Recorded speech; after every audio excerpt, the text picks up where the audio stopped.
Hello everyone, today we are going to talk about the payback period.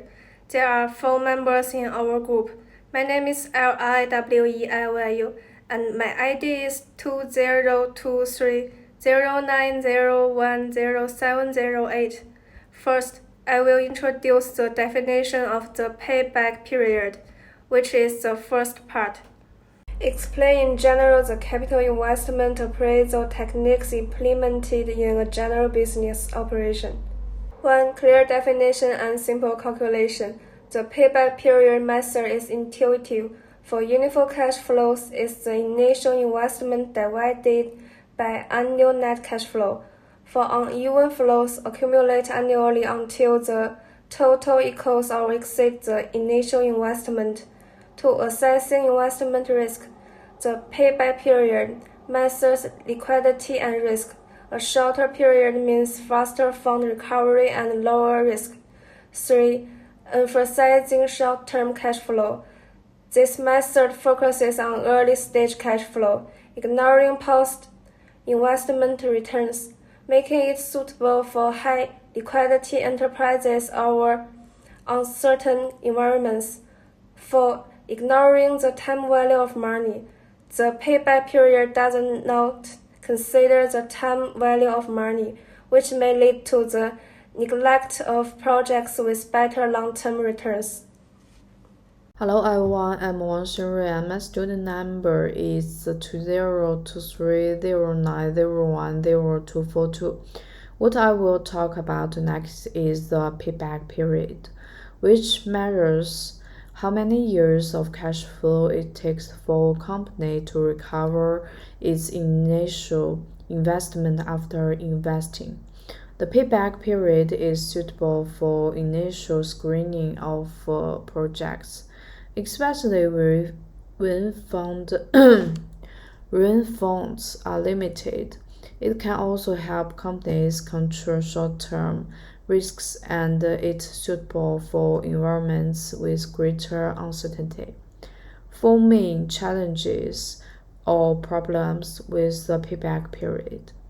Question 1. The payback period ignores the time value of money and doesn't consider the issue of future currency depreciation. In fact, 1 ringgit 10 years ago is not equal to the value of 1 ringgit today. Ignoring the time value of money will affect the accuracy of decision making. Question 2. The payback period doesn't consider the benefits after the investment return, but only focus on how long it takes for the project to cover the investment without caring about profit after the project. Project A and Project B have the same payback period, but the later profits of Project A far exceeds that of Project B, and the payback period method cannot distinguish between the two. This may lead to ignoring long-term high-yield projects and choosing short-term return projects, which is not conducive to the long-term development of the company. Question 3. The payback period cannot measure the overall profitability of the project because a quick return on investment doesn't mean a huge profit. A faster return on investment doesn't mean high profits, although some projects can cover their investment in a short period of time. The overall profits are low when funds are limited. If you don't pay attention returns, you may miss high returns projects. Question 4. Payback period doesn't take into account risk and uncertainty. It assumes that future cash flows are fixed, but in reality, the market may fluctuate and costs may rise. 2 projects have the same payback period, but one is high-risk project and other is suitable. Question 4. Payback period doesn't take into account risk and uncertainty. It assumes that future cash flows are fixed, but in reality, the market may fluctuate and the cost may rise. Two projects have the same payback period, but one is high-risk project and the other is a stable project. Payback period cannot distinguish between them. This may cause companies to blindly invest in projects with high uncertainty. Finally, I made a table to summarize the advantages and disadvantages of the payback period.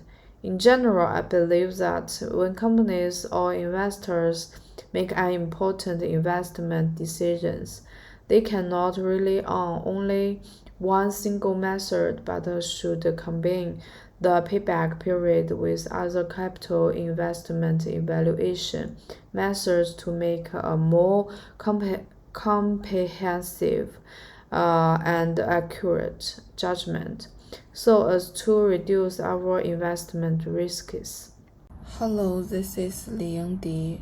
Now I will introduce the payback period method in capital investment assessment techniques to optimize enterprise operations. The following 4 specific benefits can be brought, accompanied by examples for illustration. First, improve the efficiency of investment decisions. Benefits description. The payback period method is simple, facilitating a rapid assessment of the project's risk and liquidity, and enabling enterprises to more efficiently screen multiple investment projects. For example, a small or medium-sized manufacturing company is considering investing in 2 new production lines. By using the payback period method for assessment, it is found that Project A can recoup its investments in 3 years and Project B in 5 years.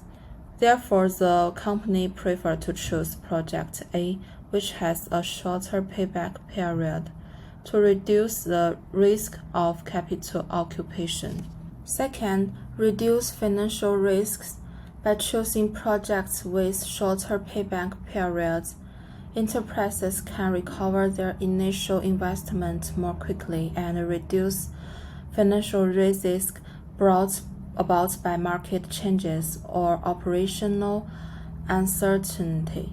Example, a rental enterprise plans to invest in opening new stores. After assessment, it is found that the payback period of one location is only 2 years, while that of another location is in 4 years. The company chooses the former to cope with possible changes in market demand or rent increases. Third, enhance the ability of cash flow management. Benefit description. The short payback period of the project means that cash flow can be generated more quickly, which helps enterprises improve their capital turnover and daily operating capital arrangement. When a logistics company invested in purchasing new transport vehicles, it chose a plan that could recoup its investments within 3 years, enabling it to obtain a stable cash flow in the short term for paying employees' wages and fuel costs. The last one, assist in prioritizing multiple projects. Benefit description. When the budget is limited, the payback period method can help enterprises sort multiple projects according to their recovery speed and optimize resource allocation. For example, a tech startup has 2 technology development projects to choose from. By calculating the payback period, the company decides to prioritize the project that can generate returns within 2 years, while postponing the one with a longer payback period can ensure the stability of its cash flow. Hello everyone, my name is Xu Huizhu. My ID is 202309010704. I will talk about the final conclusion.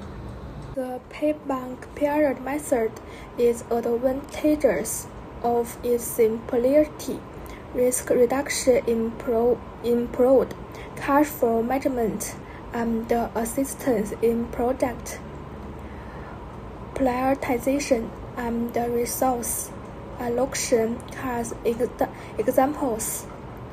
Earlier state its application in various industries such as manufacturing, retail, logistics, and technology startups. However, it has limitations, including ignoring the time value of money, disregarding cash flow after the payback period, not measuring overall profitability, and failing to account for real-world risk and uncertainty. The capital investment period technique, specifically the payback period method, is commonly used in business operations for evaluating the feasibility of investment projects. This method involves calculating the time it takes for the initial investment to be recovered through the project's cash flows. While the payback period measures offers simplicity and risk reduction benefits, it has significant limitation in consider of time value of money post-payback cash flows, overall profitability, and risk. Therefore, it should be used in conjunction with other capital investment appraisal techniques for comprehensive project evaluation.